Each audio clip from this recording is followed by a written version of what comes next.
Komando Distrik Militer Kodim 0622 Kabupaten Sukabumi menggelar upacara peringatan Hari Jadi ke-79 Tentara Nasional Indonesia yang dilaksanakan di Alun-Alun Prabuhan Ratu Sabtu 5 Oktober 2024. Upacara ini dipimpin langsung Komandan Kodim 0622 Letnan Kolonel Kavaleri Andi Ardana Valeriandra dan dihadiri langsung Bupati Sukabumi, unsur Forum Koordinasi Pimpinan Daerah Forkopimda, Forum Komunikasi Pimpinan Kecamatan, Security hingga organisasi kemasyarakatan. HUT TNI ke-79 tahun 2024 mengusung tema TNI modern bersama rakyat siap mengawal suksesi kepemimpinan nasional untuk Indonesia maju. Kodim 0622 Kabupaten Sukabumi menegaskan, di momen Hari Jadi TNI ke-79, para prajurit harus memiliki kemampuan dasar tempur, mahir bela diri, teknis, serta mampu mengoperasikan dan memelihara alat utama sistem senjata atau alutsista berteknologi tinggi sebagai kekuatan pertahanan negara.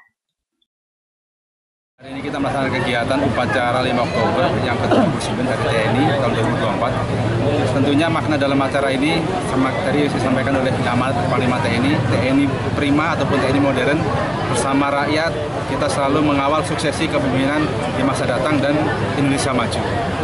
Kami harapkan TNI ke depan bersama rakyat kita bahu-membahu menjadi suatu kekuatan yang dapat disegani oleh negara-negara lain.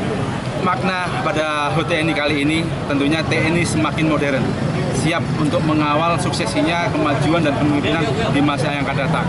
Oleh karena itu, seluruh prajurit TNI harus memiliki profesionalisme dan diberikan kesejahteraan yang layak.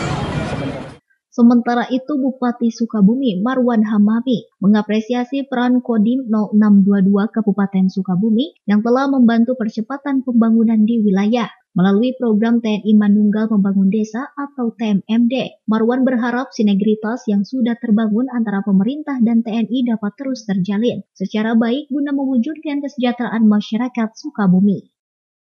Dari Pelabuhan Ratu, Kabupaten Sukabumi, Indra Sopian, Tim Liputan MGS TV melaporkan.